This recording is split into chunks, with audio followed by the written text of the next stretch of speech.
Well, it's the next day, and it was only supposed to rain for a couple hours this morning. It just got done raining, and it's 3 o'clock, so it was like 10 hours of rain. And I was slightly freaking out because I was inside all day.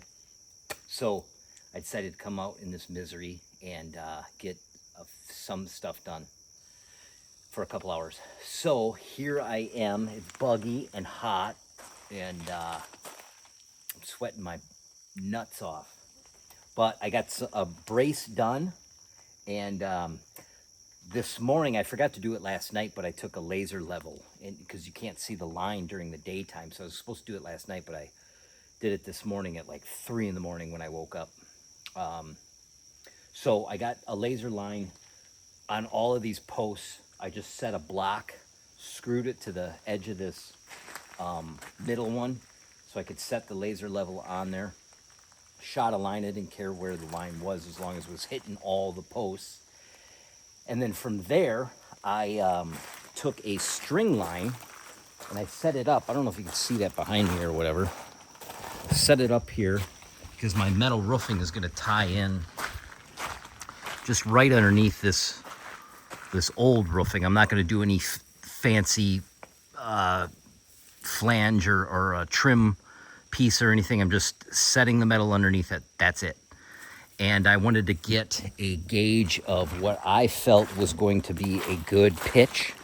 So I just eyed it up. I put a nail in there, strung the line across, pulled it tight, got on this ladder over here, got up higher and looked at it, and then Kentucky windaged if I felt that was going to be a good pitch, because I know the snow is going to it's going to get toward the end of the day, get sun, and the snow is going to hit this, and it's just going to stay, right? This sheds the snow really well, this roof pitch, obviously, but it's going to hit this less aggressive one and then sit there, and which isn't a big deal. This roof will be strong to hold up any snow load, but I did want it to come off there eventually. You know, a nice warm day when the sun comes out in the wintertime, hopefully it'll shed off. I'm from Kentucky, so I windaged this really well. I got that inbred blood in me. So this is what I came up with. That's the pitch. I don't know what it is, but that's what we're doing. And I have to put a 2x4 on top of a 2x8. The purling on top of the rafter adds up to 12 inches. So I drop that down 12 inches. And I'm not too picky on where it ends up. So it's 12 inches, but there's going to be a bird cut mouth thingy on there. So I know it's going to change a little bit, but I'm not too worried about it. So then I'm going to have a beam that's 2x10 underneath that. All this measurements and come up with the bottom of the 2x10 will be right there. And then that added up to 11 inches down from my original mark. And then I'm able to go from this original mark down that 11 inches, you know, so hopefully you're with me so far. And now I have to brace this before I want to do any cuts on these uprights. Now they're, you know, in the dirt. They just were set yesterday. We had rain, but they're soft, you know, they're moving around. So I want to get them nice and braced before I start cutting on them and everything. I'm going to cut the tops off with a chainsaw because I'm not fussy, and I just want I need to cut down a little bit of the post off, about 10 inches up from that. Cut it off. Again, not fussy about the cut. It'll be fast. Cut it off with a chainsaw. Then I can use the skill saw and cut in 2 inches on the outside a bunch of times, knock that loose, and then I'll have my notch.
braces will be permanent, but I will have to put some lag screws in later on because these construction screws are not strong enough to hold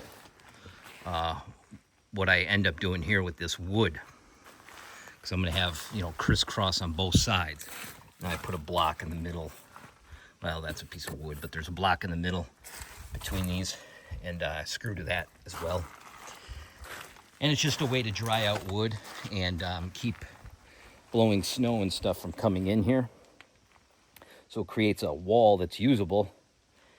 And then, you know, there's a short time of the year that I don't have the wood there, obviously, toward spring or whatever, but I fill these areas in first thing when I start cutting and splitting wood in the late winter and spring.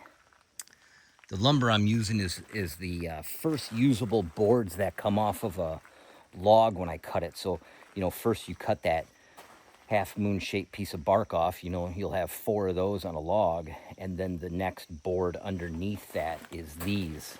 And I don't know how I should say this. I'm aggressively cutting these logs because I have so many, so I don't screw around with getting as much lumber as I can because I have so many logs and I just got to get them into the square cants that I've talked about previously.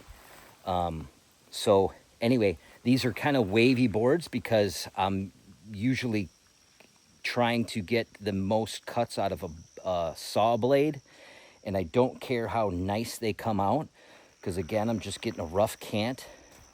And so anyway, they're a little bit wavy and whatnot, but it doesn't matter for something like this. You can see the little waves.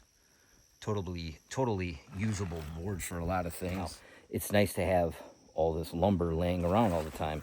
So I come over here, I have the lumber, the nice lumber that I cut, spent a little more time on, stacked up in the middle. Use the template from the board I just cut off because it will be the same angle.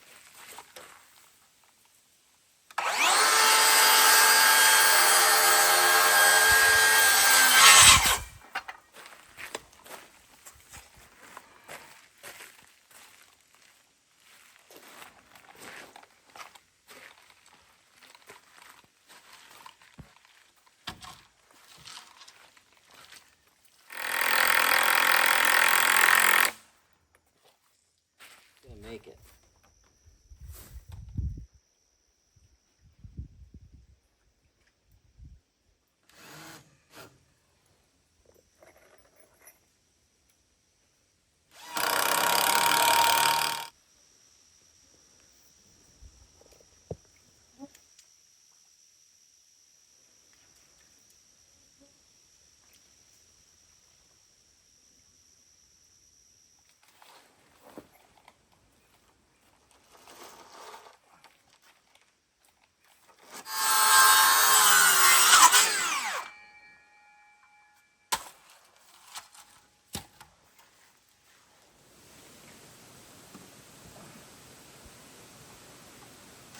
That outer post isn't moving. Middle post's not moving. And going that way is a little wobbly, but it's got somewhat of a brace here and should be good to go. I don't have any other 2x6s, so I'm gonna have to cut a 2x8 down to 2x6 with a sawmill real quick sometime, but not today. Now I'm setting the beams on, so I've taken my skill saw, set the depth, made my cut level where the beam will sit, and then every ½ inch just cut another slit through there, knocked it out with the hammer, and then started chiseling it down. So it's fairly clean. I got this one done.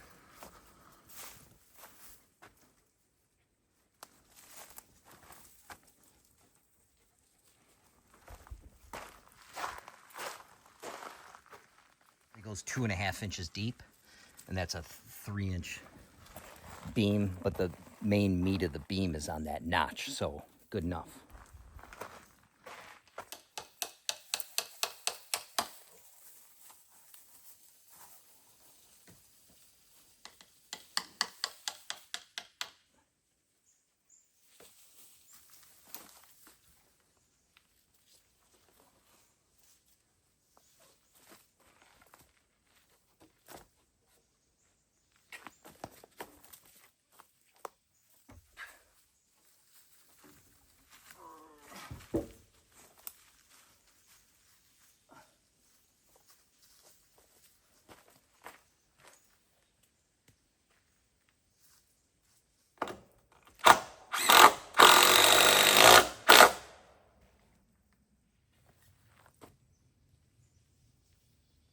I'm no carpenter, but I took this rafter and I guesstimated at the angle, cut it.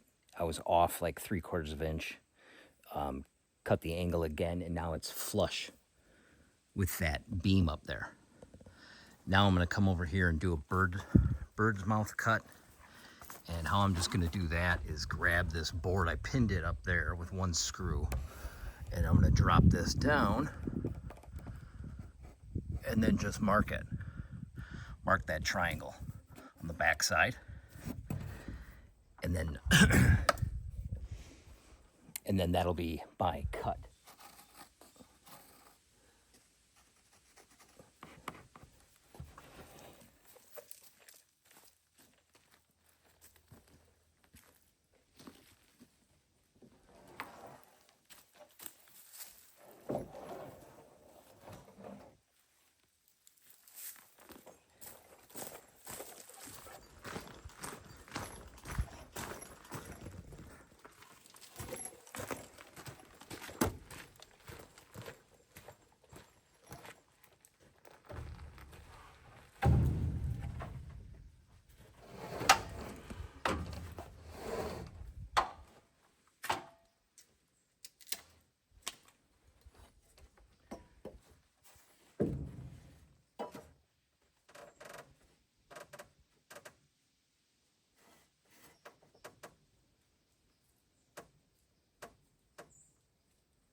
So I have all the rafters done. I still have to come in and secure them at the ends. I have some hangers that a guy threw away in the dumpster at a job site, a whole bunch of them for whatever reason.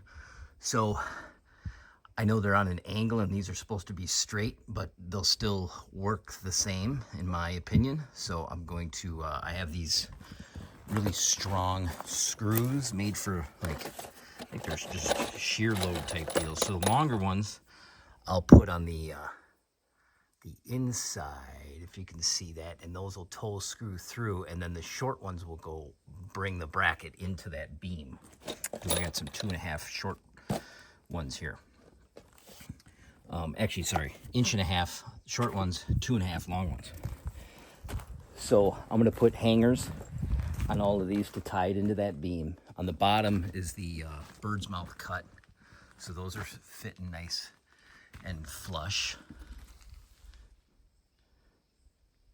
And again, I'm no builder and I don't even know how to really use a framing square, but I figured out an angle by trial and error.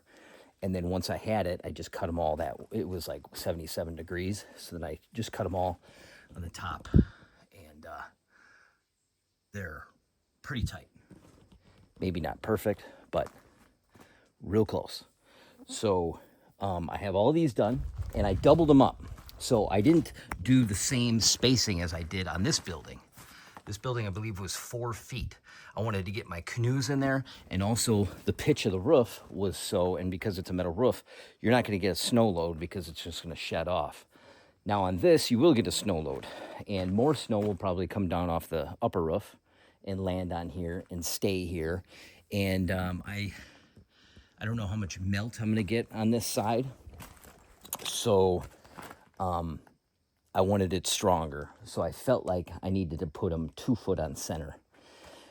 Now, the other thing I'm gonna do is I'm gonna snap a line. I'm gonna measure the length from there to where it ties into that beam, get the center mark on both ends, snap a line, and then I'm gonna put blocking all the way across. And in my mind, because of the span, I wanna say it's like 13 feet, I feel like I need blocking just in case like everything wants to tip like that. it would never do that with the blocking. I'm going to have a lot of purlings on the top, but the blocking really solidifies everything in my mind. So I'm going to do, what you doing there, bud? I'm going to do blocking one part right down the middle with 2x8s. And then I have to snap a line. And same thing as the blocking, I'll put a face board. Once I snap a line and cut these all the same length, I will put a board all the way on the edge of these as like a soffit board. And what that'll keep this board from doing is all of these tipping, you know, to one side, I think, in my head. So I just got to find the shortest one. It looks like it's going to be this one. So that's going to be my overhang, which is about 10 inches. And then with the metal, I'll have another few inches.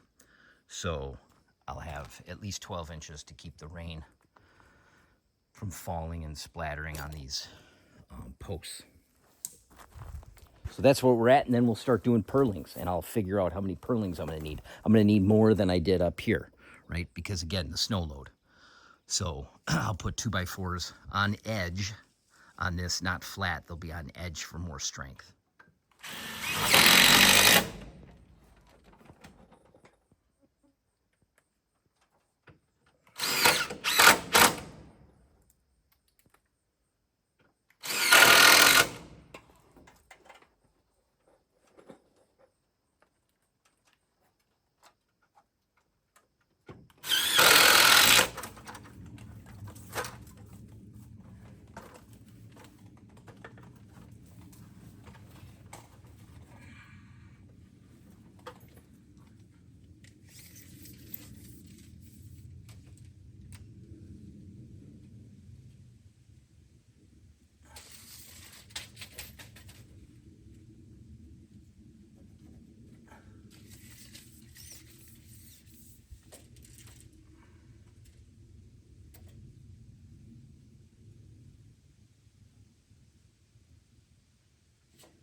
This is where that whole me not being a carpenter thing comes into play, because each one of these spaces between here for the blocking is going to be a different measurement.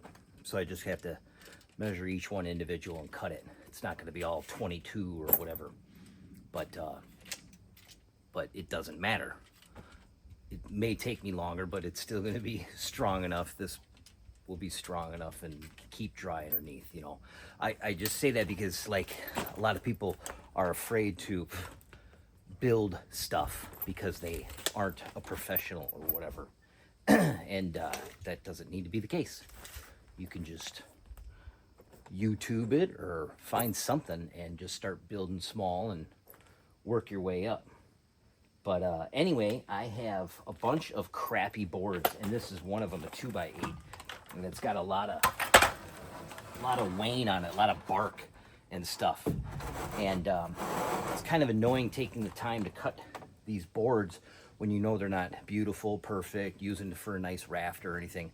But this is where it comes in handy for this blocking, because I don't care. It doesn't need to be super strong or straight or anything like that, because it's just going to be short boards. And you never know when you're going to come up upon that. So you got to be a hoarder and keep all this lumber and find a spot for it, because it comes in handy.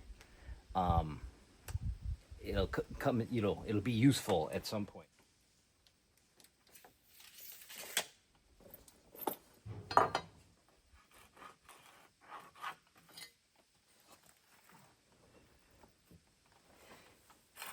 I see a lot of guys, like adults, who don't know how to cut pipe or a board.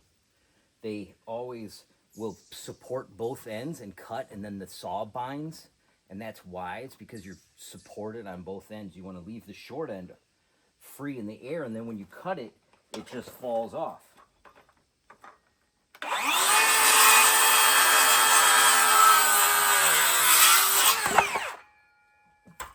If I was going to put this on the ground and then cut, now I have both ends touching something, and it's the board is going to bend and bind on the saw,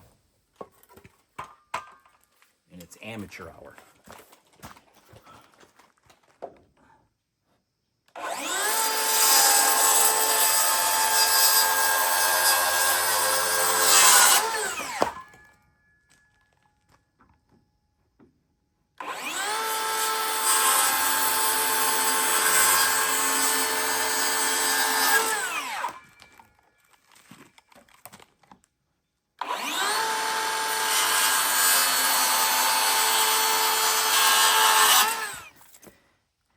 Hello, Elsa.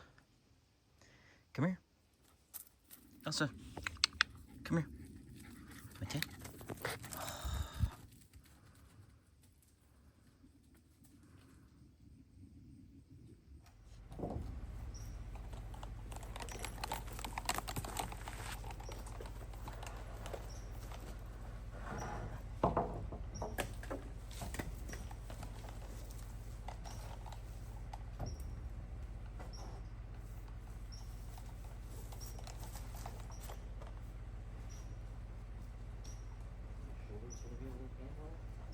Depends on what angle I go at.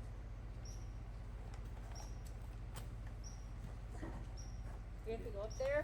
Yeah, you need a I'm ladder. gonna need a ladder. Shit. Can't, Become taller all of a sudden? Oh, that's got that on there. Oh, there's no this one.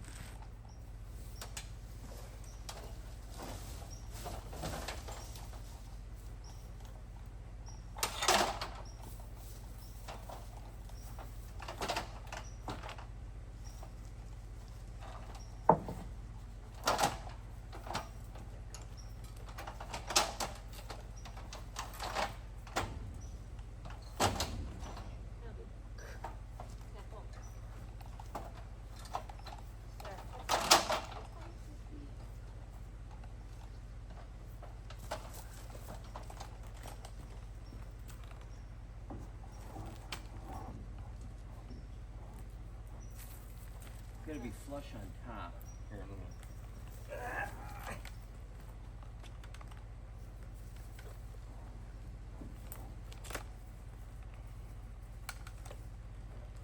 Okay. Your way a little. Right there.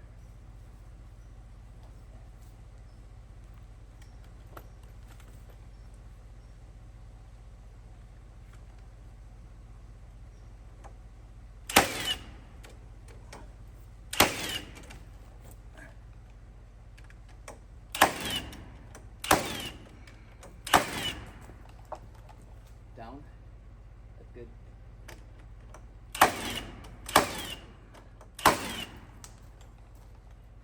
Up.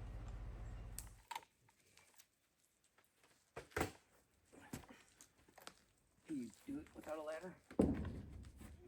Yeah. I just can't feel the top of it. Let's switch spots.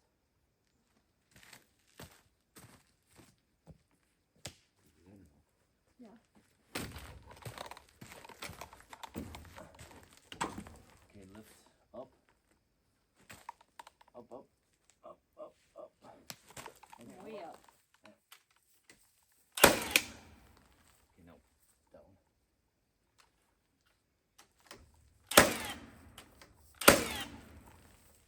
Okay, let go. Oh, not let go, but down, right there.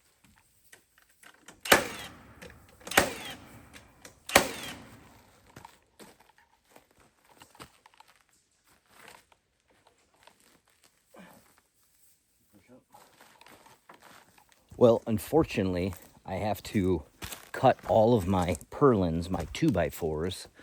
I have to rip them down a 1/4 inch.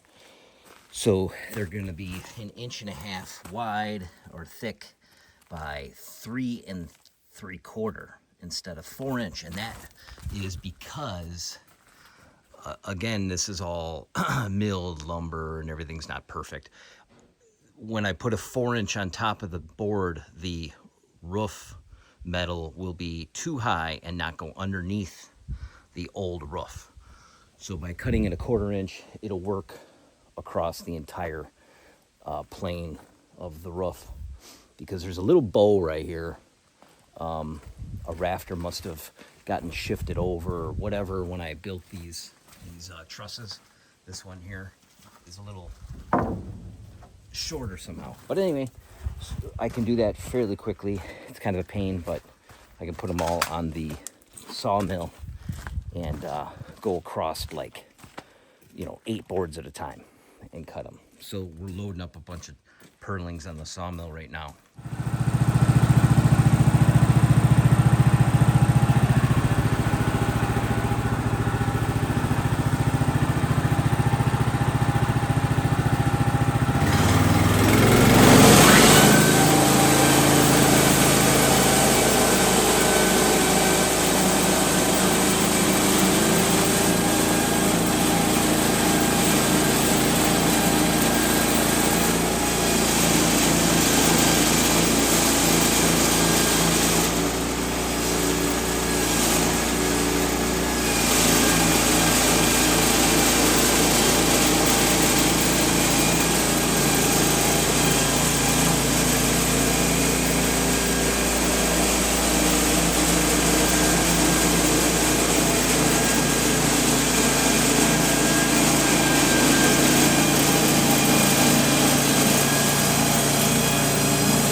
All right.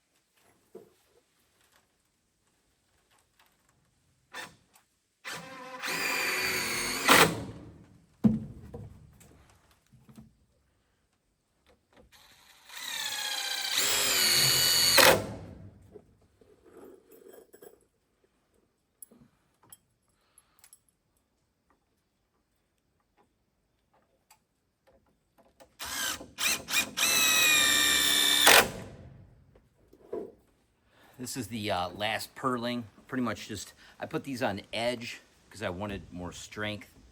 You could put them flat. It probably would have been just as good in this situation because my rafters are close enough, I believe.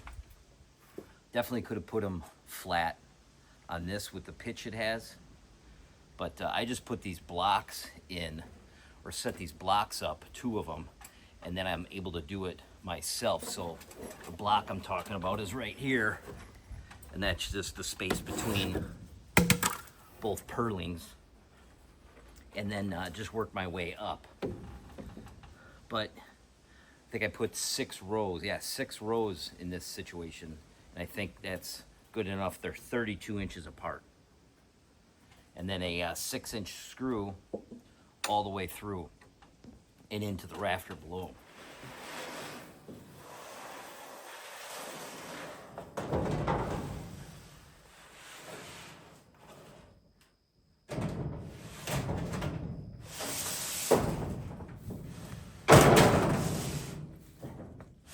I just put the last piece of metal on, and now I can measure the purlins back, mark each one, and I didn't screw this piece of metal on, back it off, and then cut all these, and then re-put the metal on. So it's all finished up, that portion of it. The only thing left I have to do is some of this bracing, the 145, and then a bunch of this bracing to turn out like this, so I can put firewood on the back side and this side. And then I'm probably going to put firewood on this back panel, but not the front one. I'm going to take all this down. That way, when I back my van in, I can get in and out of the side there easy enough and walk through here easier. But this project took a little longer than I thought. I got screwed by rain, I don't know, half dozen times. It's gonna rain again, it looks like. But yeah, we're pretty much finished up.